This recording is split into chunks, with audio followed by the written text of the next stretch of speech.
1905 খ্রিস্টাব্দে বঙ্গভঙ্গ ঘোষণার পর বাংলার ছাত্র সমাজের মধ্যে ব্রিটিশ বিরোধী প্রতিবাদ দেখা যায়।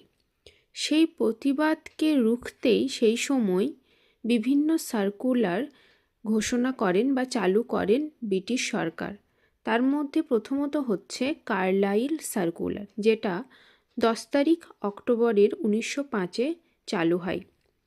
লর্ড কার্জন বঙ্গভঙ্গের সিদ্ধান্ত গ্রহণ করার পর ব্রিটিশ সরকারের মুখ্য সচিব R.W. কার্লাইল নির্দেশ জারি করেন যে স্কুল কলেজের ছাত্রদের রাজনৈতিক আন্দোলন বা সভা সমিতিতে কোনোভাবেই যোগ দেওয়া যাবে না, এবং তারা যদি প্রকাশ্যে বন্দে মাতরম ধ্বনি গেয়ে ওঠে তাহলে সেখানে প্রধান শিক্ষক বা অধ্যাপক বা অধ্যক্ষকে জানানো হবে এবং তাদের কঠোর শাস্তি দেওয়া হবে।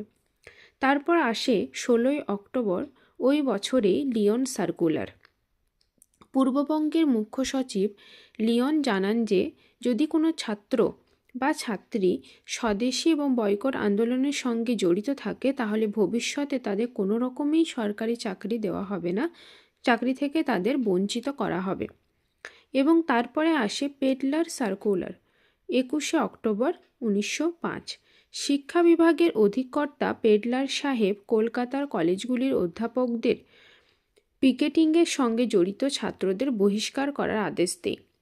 অর্থাৎ সেই সময় যদি ইংরেজদের বা ব্রিটিশদের কাপড় জামা বা তোমার কোনো দোকান এগুলো যদি পিকেটিং করে তারা, তাহলে তাদেরকে সেই কলেজ থেকে বের করে দেওয়া হবে। এটি ছিল পেডলার সার্কুলার। এবং এই 3টে সার্কুলারের বিরুদ্ধে অ্যান্টি সার্কুলার সোসাইটিও কিন্তু চালু করা হয়েছিল শচীন্দ্রনাথ বসুর দ্বারা।